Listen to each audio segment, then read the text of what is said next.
Hi, you guys.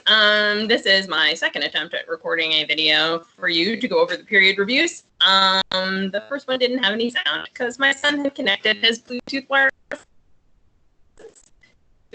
And I didn't know. So, okay, working from home. Yay, team. I'm going to go over the period review with you guys so you can kind of see what you're supposed to say and what you're supposed to have on there. The assignments are available for you to turn in to turnitin.com and also for you to turn in to Focus. You can upload them to Focus. A bunch of you guys have already emailed them to me, which is totally fine. You can send them on Remind. If you need a hard copy, you can pick the hard copy up at the school. You can write on it and you can send me a picture. That's fine too. So I'm going to go over this and we'll do this periodically. I'll set up a schedule. I just want to try the first one just to make sure that everybody kind of has a handle on it. Okay, so time period 1. So mine looks like this. You guys can see it. I know it's backwards. Sorry. But time period 1 goes from 1491 to 1607. Okay, so for the time period timeline part, I wrote 1492, U.S. discovery and Columbus's voyages. I also wrote the Columbian Exchange, which is going to be probably one of the most important things about this time period. So you need to make sure you know what that is. 1493, I wrote the doctrine of discovery. Any land that was not inhabited by Christians was to be discovered. And Columbus reports on his first voyage. 1512, I wrote the encomienda system. If you don't know what the encomienda system is, this would be a good opportunity for you to kind of write that down. 1517, religious battles in the New World. 1525 is the Atlantic slave trade. So it's going to be really, really largely important because it's going to be the beginning of the African-American story on this continent.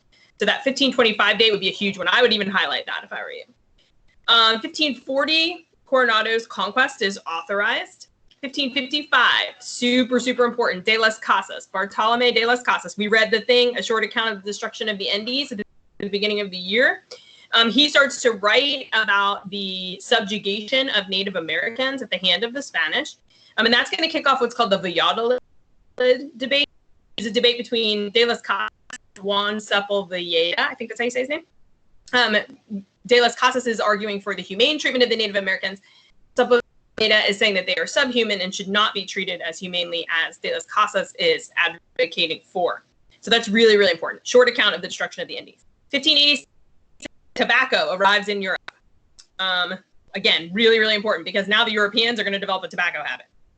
Sir Francis Drake attacks St. Augustine, also in 1586. In 1590, the report on New Virginia is sent back to the Old World. 1588, the Spanish Armada sails. So that's pretty much all I have written for the timeline portion of that. So now we're going to go to the section on continuities and changes. Again, mine looks like this. It's not very long. Some of you guys were worried like, oh, I don't have enough written. They're going to get meatier as the time periods go on because we're going to have studied more. This time period was pretty light. So for the continuities, the first trend that I picked was conquest. And the specific example was any of the conquistadors, but I wrote Cortez. And then I connected it to the annexation of Hawaii later on, more conquest in United States history. The next trend that I wrote about was religious conflict. The specific example that I wrote was the Reformation. You could talk about Native Americans versus Europeans, right? So the Pueblo Revolt, those kinds of things would be examples.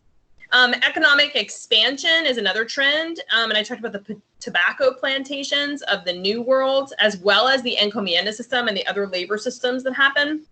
You could extend that into time period 2 and time period 3. You could talk about Bacon's Rebellion and how that relates to economic expansion going forward so that you're connecting across time periods.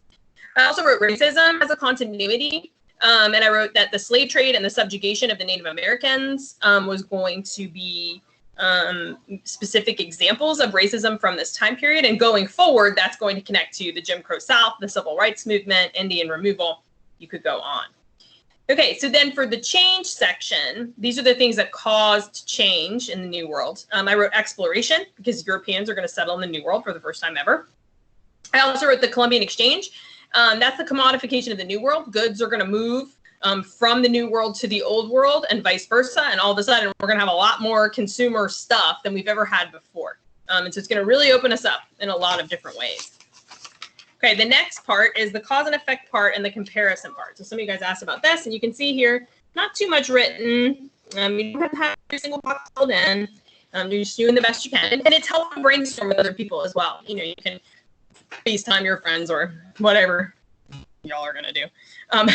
Zoom with them, or get on Teams and chat. Okay, so I start the event when I do the causes and effects. So the first event that I picked is exploration. And again, you can kind of keep using the same event over and over as you go through and just kind of analyze it differently. So the causes, the long-term cause of exploration was the quest for resources. The short-term cause was God, gold, and glory, the 3 Gs.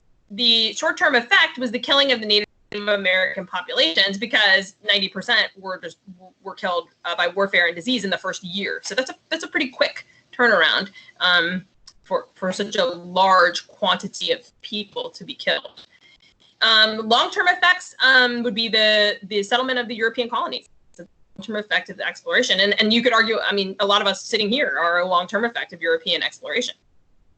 Okay, the next event or change that I selected was the Columbian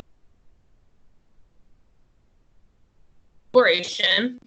The short-term cause was the discovery of new goods. As we discovered these new goods and we realized that they were important and they were valuable and we liked them and we could make money off of them, we started to want them more and more and more. It's a supply and demand thing, right? The short-term effect of the Columbian Exchange is, again, the discovery of new goods, right? So the cause is, hey, we see that good and we want it. The effect is, well, we've never seen that good before and now we have and we want it. The long-term effect would be global trade, and also chocolate. It's a long-term effect of the Columbian Exchange. We did an activity on it. If you guys looked in your notebooks, you'd have that. We did a matrix, and I think we did a map too. So you can look in your notebooks and see that review there. Okay, for the comparison part, you can really compare. It's anything that you can compare and contrast from this time period. So you could compare and contrast any of the Native American tribes, right? You can compare and contrast the Iroquois with the Pueblo. You could also do it by region. You could say the Northeastern Native Americans with the Southwestern Native Americans. That would be a very reasonable way, actually, to compare and contrast. The Southeastern Native Americans with the Plains Native Americans. It's a great way to compare and contrast them. You could compare and contrast conquistadors. You could do specific conquistadors. You could say Cortez versus Pizarro. Or you could say Spanish explorers versus English explorers and kind of compare and contrast them in that way. You could also compare and contrast the English treatment of the Native Americans with the Spanish treatment of the Native Americans, and the French treatment of the Native Americans. And that actually has been a short answer question on the AP exam before. So just something to kind of pay attention to. There are some extra pages. There's an extra page on the period review. That extra page is for my big ideas, okay? So from having studied the released exams and having taught this course, and having gone to some trainings and having read all the different materials that are out there and just having analyzed all the different question types that would be out there and topics and time periods and benchmarks and all of this stuff, I was able to pull some big ideas, some big trends that kind of come up over and over and over and over. And that stuff is not expressly written on this time period review. I just write it on a sticky note. See, there's my sticky note.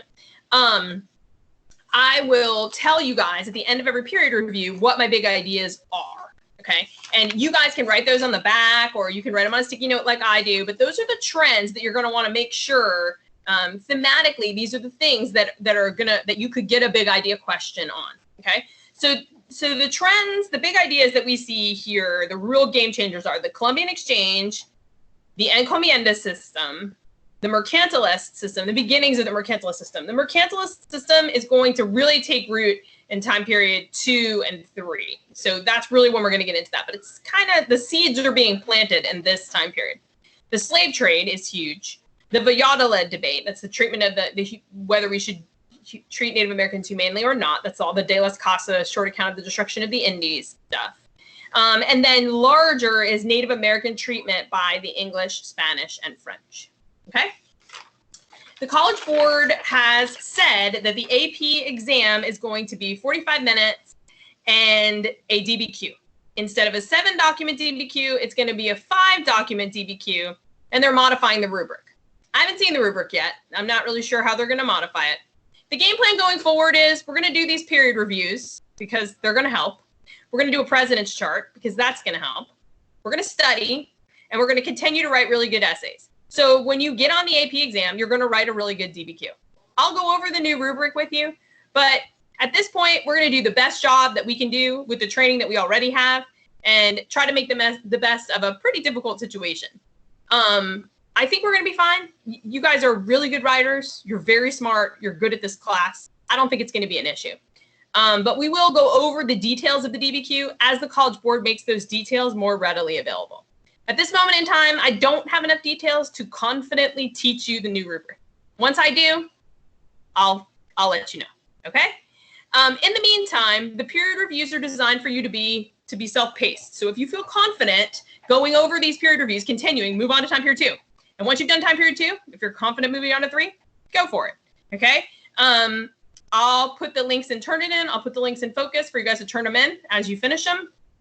And I'll roll out a schedule for us to kind of debrief on what you should have written on those period reviews in this kind of video format. And hopefully we'll be able to do some text chatting in team, okay? I miss you all. I hope you're staying safe and healthy and 6 feet apart.